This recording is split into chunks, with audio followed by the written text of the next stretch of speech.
May nagdala ng mga bata kay Jesus upang hilingi ipatong niya ang kanyang mga kamay, ngunit pinabukaan silang alagad.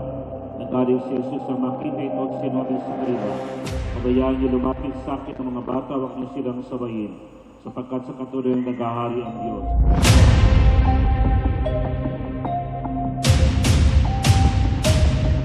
I'm lightning, I'm thunder, I'll be... Kita ko kay Kevin na masiyahin siya at matakaw. Tama. Ayun. Malambing. Minsan, bigla ka na lang, kiss. Siguro yung namanan niya sa akin yung, malambing. Mabait, siyempre.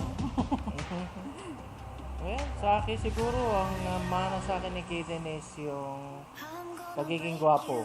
Wow. It's all or nothing, nothing, no. You're going up against the greatest, and it's gonna get messy.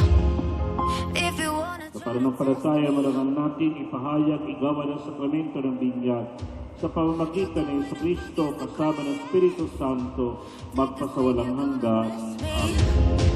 Yeah, it's going down in history. We're here now, can't...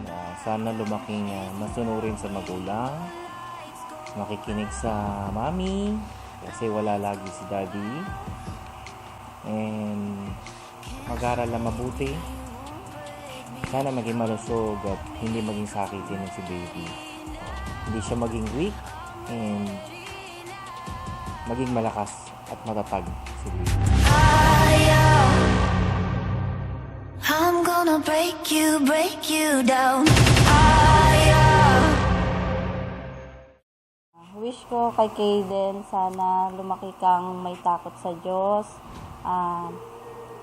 maging mabait at matulungin na bata, at gagawin naman lahat ng makakaya namin para mabigyan ka ng mabuting kinabukasan.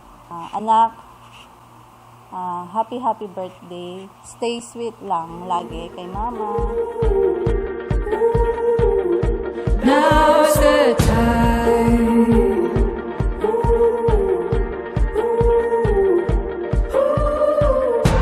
We hung the moon and made mountains move. We climbed the top of highest heights. We can do anything now. We open our wings. Happy birthday, Kaden. We love you.